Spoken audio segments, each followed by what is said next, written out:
Hello दोस्तों, स्वागत है आपका हमारे YouTube चैनल पर। आज दोस्तों हम वह नियम साझा करने जा रहे हैं जो विभिन्न स्टेट की हाई कोर्ट ने पति पत्नी से संबंधित मामलों में कुछ जजमेंट दिए हैं। वह जजमेंट क्या है जो साल 2024 में लागू हो चुके हैं।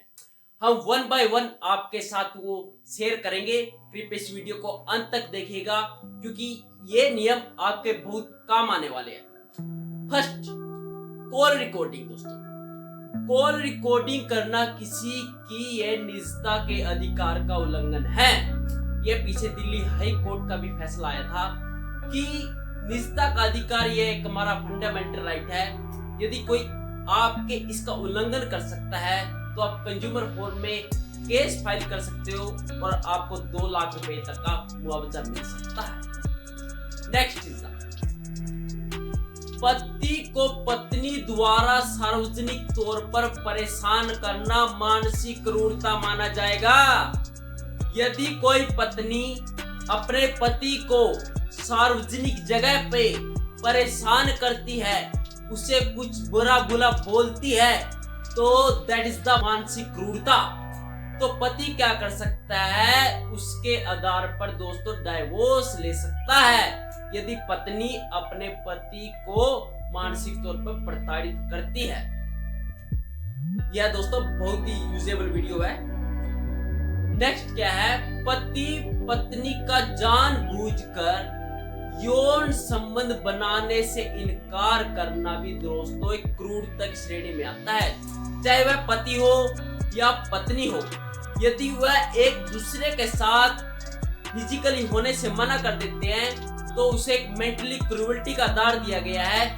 और सुप्रीम कोर्ट ने भी कहा है कि यदि कुछ ऐसा होता है तो उसे तलाक ग्रांट किया जा सकता है यदि पति या पत्नी ऐसा बिहेव करते हैं। नेक्स्ट जो पॉइंट आता है दोस्तों, मुसलमान लोगों के लिए, जो मुसलमान है वो क्या करते हैं कि उनमें एक प्रथा है बहुपत्नी प्रथा। वह एक से अधिक पत्नी रख सकते हैं, लेकिन जो सुप्रीम कोर्ट ने है, जो मुस्लिम महिलाएं होती है उनके साथ बड़ा दुर्व्यवहार किया जाता है कि भेदभाव किया जाता है कि जैसी दूसरी पत्नी आ जाती है तो पहली के साथ भेदभाव, और जैसी तीसरी आ जाती है तो दूसरी और पहली के साथ भेदभाव किया जाता है। तो सुप्रीम कोर्ट ने पीछे एक जजमेंट दी थी कि जो मुसलमान है बहुविवाह कर सकते हैं क्योंकि उनके लॉ में है, परंतु उसे सभी पत्नियों के साथ समान व्यवहार करना होगा।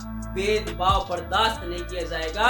यदि ऐसा किया तो यह पत्नी के साथ क्रूरता मानी जाएगी और यह एक क्रिमिनल ऑफेंस है और आपको सजा सुनाई जा सकती है।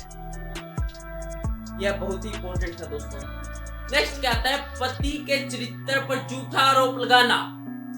यदि पत्नी पति के चरित्र के ऊपर झूठा आरोप लगाती है तो पति उसको ग्राउंड बना के डाइवोर्स पिटीशन दायर कर सकता है और डाइवोर्स ले सकता है कि पत्नी ऐसा किसी के ऊपर कोई झूठा चरित्र का आरोप नहीं लगा सकती है। नेक्स्ट क्या आता है दोस्तों?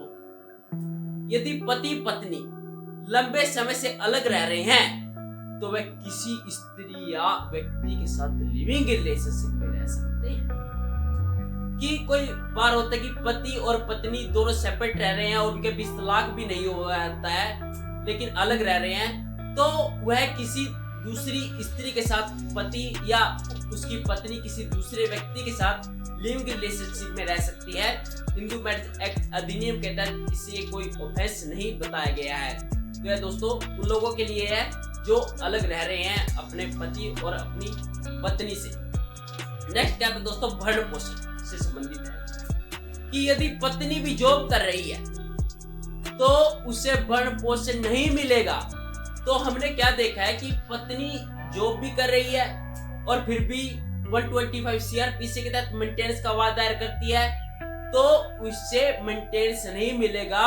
और एक हाई कोर्ट ने तो यह भी कहा है कि जब आप जॉब कर रही है, पत्नी जॉब कर सकती है, तो पति पर बोझ न बने। आप सेल्फ डिपेंडेंट है तो आपको क्या जरूरत है?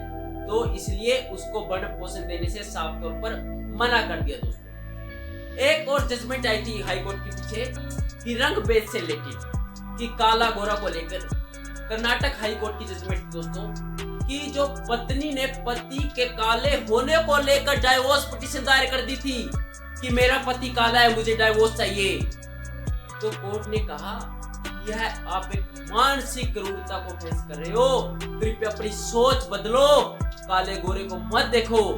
तो ये बहुत अच्छी नसीहत दी थी, लेकिन जो पति था फिर पति ने ही अपने पत्नी के साथ रहने से मना कर दिया कि जो मेरे ऊपर ऐसी टिप्पणी कर सकती है तो आगे हम खुशी से नहीं रह सकते। तो कर्नाटक हाई कोर्ट ने दोनों को डाइवोर्स ग्रांट कर दिया दोस्तों। नेक्स्ट आता है दोस्तों, पति द्वारा खरीदी गई कोई भी संपत्ति पर पत्नी का आधा हक होता है, 50% शेयर होते हैं। लेकिन पत्नियां ये मत सोचना कि आप उस संपत्ति को बेच के चली जाओगी, परंतु ऐसा नहीं हो सकता।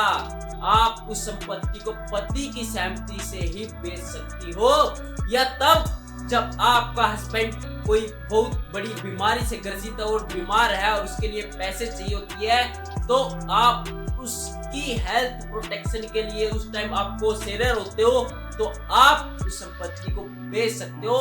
लेकिन यदि वह ठीक है और आपके पति के पास अच्छी संपत्ति है तो आप सोचो कि मैं तो उसे सेल कर सकती हूँ, तो आप ऐसा नहीं कर सकते, आप उसे सेल नहीं कर सकते हो। नेक्स्ट पॉइंट क्या आता है, बच्चों के सामने पत्नी को गाली देना, मारना, पीटना भी मानसिक क्रूरता की श्रेणी में आता है। यदि कोई हस्बैंड उसकी वाइफ को उसके बच्चे के सामने मारता है, पीटता है, गाली देता है, तो वह मेंटली क्रूरल्टी की श्रेणी में आता है, जो एक डीवी एक्ट के तहत ऑफेंस माना गया है दोस्तों। नेक्स्ट, पत्नी पढ़ी लिखी है तो उसे नौकरी करने के लिए मजबूर नहीं किया जा सकता। हम बहुत से ऐसे मामले देखते हैं कि जब पत्नी पढ़ी होती है तो ससुराल पक्ष उसे क्या कहते हैं, नौकरी करने के लिए, अर्निंग करने के लिए मजबूर करते हैं। लेकिन ऐसा बिल्कुल भी नहीं है। चाहे पत्नी कितनी भी पढ़ी लिखी हो, यदि वह अपनी इच्छा से जॉब करना चाहे तो ठीक है, वरना उसे जॉब करने के लिए मजबूर नहीं किया जा सकता। नेक्स्ट पॉइंट दोस्तों, यदि पत्नी जॉब कर रही है और भरण पोषण प्राप्त करने के लिए जॉब छोड़ देती है तो उसे मेंटेनेंस नहीं मिलेगा। अक्सर क्या होता है कि पत्नी वर्किंग है, लेकिन जब वह अपने हस्बैंड पर 125 सीआरपीसी के तहत मेंटेनेंस का वाद दायर करती है तो वह क्या करती है कि जॉब छोड़ देती है। उसको पता है कि जब मैं जॉब करूंगी तो मुझे पैसे मिलेंगे, यदि मैं 125 सीआरपीसी का वाद दायर कर दूंगी तो मुझे घर बैठे पैसे मिलेंगे।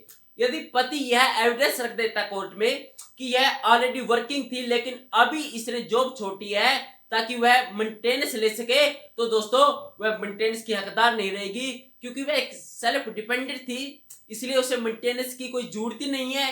तो दोस्तों उसे मेंटेनेंस ग्रांट नहीं किया जाएगा। यह थे कुछ ऐसे हाई कोर्ट से संबंधित जो कि जजमेंट थी जो मैंने आपके साथ साझा किया है। आशा करते हैं यह वीडियो आपको पसंद आई होगी। इस वीडियो को लाइक एंड सब्सक्राइब जरूर कीजिएगा। थैंक यू दोस्तों।